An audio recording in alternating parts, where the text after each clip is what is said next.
మీకు తెలుసా? ఔరంగజేబ్ హైదరాబాద్‌లో ఉన్న కర్మన్ ఘాట్ హనుమాన్ ఆలయాన్ని కూల్చివేయడానికి వచ్చినప్పుడు ఏం జరిగిందో మీకు తెలిస్తే ఆశ్చర్యపోతారు. దేశంలో ఉన్న అన్ని హిందూ ఆలయాల్ని పడగొట్టమని తన సైన్యానికైతే ఆదేశాలిస్తాడు. అలా ఆ సైన్యం కర్మన్ ఘాట్ ఆలయానికి వస్తారు.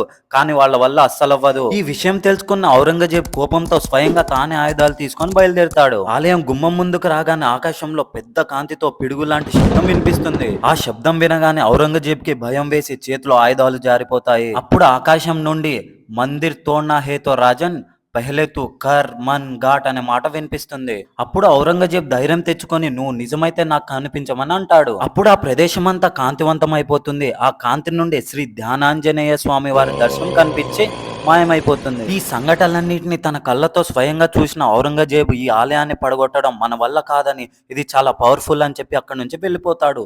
అప్పటి నుండి ఈ ప్లేస్ కి కర్మన్ ఘాట్ అనే పేరు వచ్చింది. మరి మీకు హైదరాబాద్ లో బాగా నచ్చిన టెంపుల్ ఏంటో కామెంట్ చేయండి.